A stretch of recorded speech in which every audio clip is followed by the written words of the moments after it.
ধর্ষকের মৃত্যুর আগে ধর্ষী তাকে মৃত্যুবরণ করতে হয়। এটা হচ্ছে আমাদের সোনার বাংলাদেশ। একজন ধর্ষকের জীবনের মূল্যকে এত বেশি যে তাকে ফাঁসির মঞ্চে দাঁড় করা যাবে না। আমরা বাংলাদেশে কয়জন ধর্ষকের নাম জানি যাকে কঠোর থেকে কঠোরতম শাস্তি দেওয়া হয়েছে, যাকে ফাঁসির মঞ্চে দাঁড় করা হয়েছে? আমরা কি আদৌ কেউ জানি? জানি না। অথচ আমরা কতগুলো যারা ধর্ষিত হয়েছে তাদের নাম জানি। অনেক বড় এই লিস্ট, আসলে অনেক বড়, বলে শেষ করা যাবে না। কুমিল্লার তনু, মাগুরার আসিয়া, 2 দিন আগেও কিশোরগঞ্জে 8ম শ্রেণীর একটি ছাত্রীকে বাসা থেকে তুলে নিয়ে ধর্ষণ করা হচ্ছে। বাবার হাতে মেয়ে ধর্ষিত হচ্ছে, ভাইয়ের হাতে বোন ধর্ষিত হচ্ছে। আমরা আসলে নিরাপত্তা কোথায়? আমার মনে হচ্ছে আমরা যেন আইয়ামে জাহিলিয়া যুগে চলে গিয়েছি। মাঝে মধ্যে মনে হয় এর থেকেও খারাপ সময় আছি আমরা, কারণ ওই যুগে মেয়েরা অ্যাটলিস্ট সম্মান নিয়ে মৃত্যুবরণ করতে পারত। জন্মের পরপর জ্যান্ত মাটিতে পুঁতে দেওয়া হতো, আর আমাদের ধর্ষণ করে নির্মমভাবে তারপর মৃত্যুবরণ করতে হচ্ছে। যদি সরকার আমাদের ওই নিরাপত্তা নাই দিতে পারে, তাহলে সরকারের কাছে আমাদের অনুরোধ, আমাদের জ্যান্ত মাটিতে পুঁতে দিক। আমরা বেঁচে থাকতে চাই না, আমরা সম্মান নিয়ে মৃত্যুবরণ করতে চাই। আমরা এই দেশে থাকতে চাই না যে এই দেশে আমাদের কোনো নিরাপত্তা নেই, যে এই দেশে রাস্তা দিয়ে হাঁটলে আমাদের মধ্যে একটা আতঙ্ক কাজ করে, কখন কি না কি হয়ে যায়।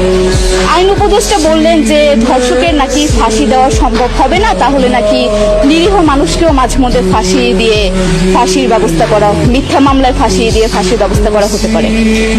আইন উপদেষ্টার কাছে আমার প্রশ্ন, আল্লাহ না করুক আজকে যদি আপনার কাছের কেউ, আপনার বোন অথবা আপনার স্ত্রী অথবা আপনার মেয়ের সাথে যদি এরকম কোনো কিছু হতো, আপনি কি আসলে এটা বলতে পারতেন যে না, ধর্ষককে ফাঁসি দেওয়া যাবে না? কোনোদিনও পারতেন না। আপনি সবার আগে তার ফাঁসির ব্যবস্থা করতেন, সম্ভব হলে নিজের হাতে মেরে ফেলতেন। তাহলে আমাদের বেলায় কেন এত বৈষম্য? আমরা কি দোষ করেছি? আমরা কি নারী না? আমরাও তো কারো বোন, আমরাও তো কোনো বাবার সন্তান, আমাদেরও তো বেঁচে থাকার অধিকার আছে, তাই না?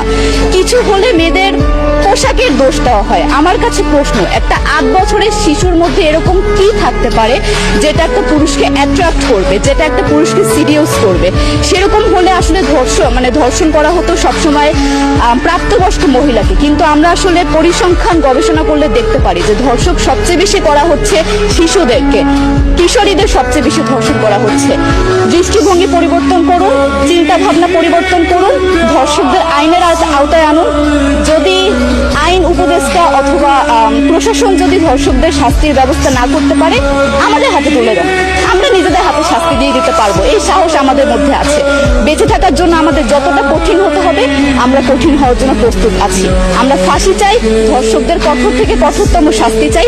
যতদিন না পর্যন্ত ফাঁসি দেওয়া হবে, যতদিন না পর্যন্ত ধর্ষকদের শাস্তির ব্যবস্থা করা হবে, আমরা আমাদের আন্দোলন অব্যাহত